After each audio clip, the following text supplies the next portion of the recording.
Hi, Melissa from Melissa vs. Fibromyalgia here, and I have been wanting to share some more about what I've been learning just around food and my eating journey and what I'm learning, and it's been a lot. I've been basically reconstructing every belief that I've had around food and nutrition and deconstructing all of the myths that we've been told. I mean, I was born in the mid 80s, and so I've grown up in the era of margarine, vegetable oils, no fat, lots of carbs. And a lot of us are sick. A lot of people are not in optimal health. And I think the basis that it comes down to is nutrients and vitamins. So we know that the soil is depleted, that the fruits and vegetables that we're eating these days are not as nutrient dense as the vegetables that our ancestors knew, that even our grandmothers and great grandmothers knew. We know that most people have some kind of nutrient deficiency. Like many people are deficient in things like magnesium and iron. We also know that people with fibromyalgia and CFS tend to be deficient in a lot of nutrients. That's whether that we're not getting enough in or whether we just don't absorb it or both. That's just something that we know. We also know that having children, babies, like birthing them ourselves, is a real source of distress on the body and takes a lot of nutrients. And I read something yesterday that said 3 to 4 years is kind of necessary to restock between babies. Well, I had 4 babies quite close together. The closest gap was 1 year, 11 months. And so I'm pretty sure that it's safe to say that I am deficient in nutrients, right? Like my body needs to build back up. And so since the middle of last year, I have been experimenting. And I had been nearly vegan because I'm dairy intolerant and struggle with eggs. So I haven't been able to manage them just like that. I can't just eat an egg. Which I can update you on in a minute. But so if I was giving up meat, then I was basically almost vegan. And so I only ate meat when I kind of had to make it for the family, and I would make vegetarian meals quite often. And I was feeling a bit depleted and not really great. So I was like, okay, I'm going to try and eat some more meat and see how it goes, because I've been following a lot of doctors online who make a lot of sense.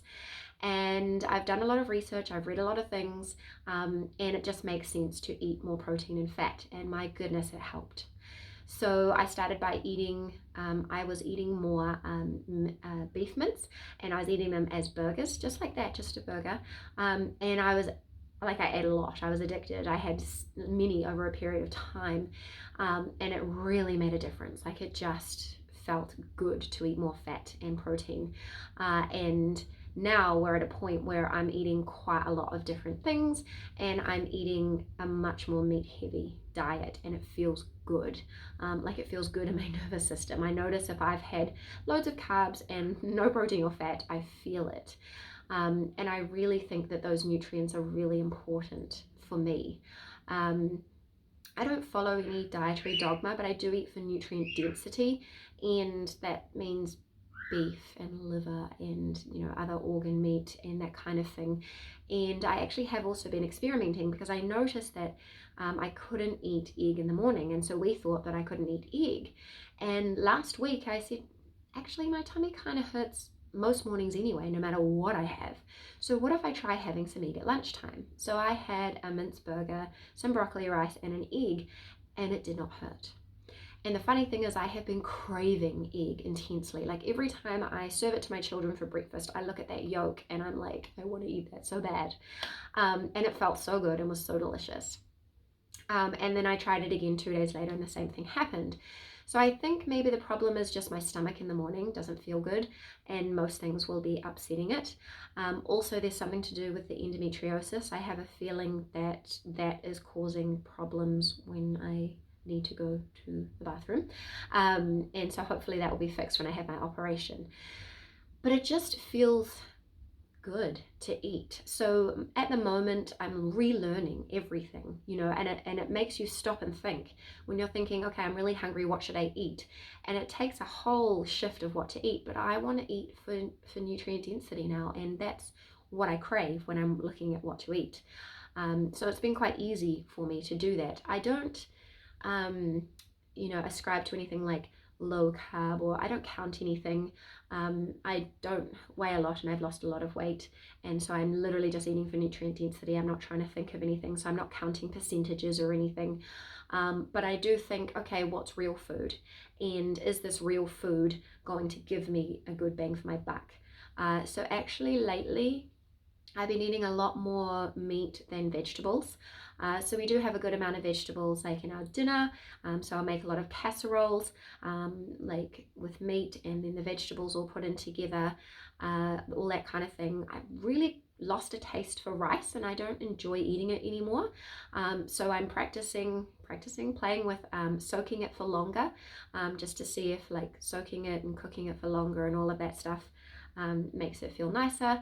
Sometimes I just have broccoli and cauli rice instead, and I've been playing with just other options because my husband is from India.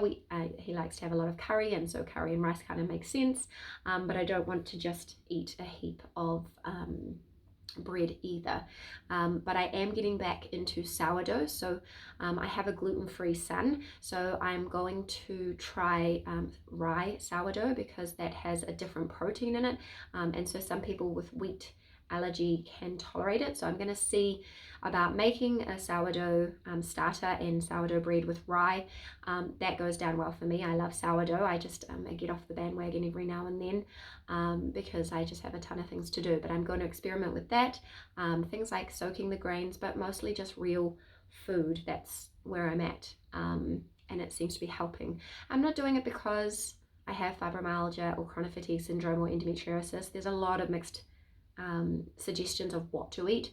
So I'm just following nutrient density. So I'm following the Nutrivore concepts, and that is eating what is nutrient dense and what I'm craving as well. I'm pretty good at trusting myself. And I'm a human being first and foremost. So if I'm a healthy human being, then the fibromyalgia, CFS, endometriosis is going to be better, right? So I can report back about how that's going. But I'd love to hear from you. How are you eating? Does it help? I know for sure, obviously, avoiding what you're intolerant to helps, but has anyone else found that upping the protein and the fat just really helps make them feel good? Let me know, and I'll look forward to updating you again soon.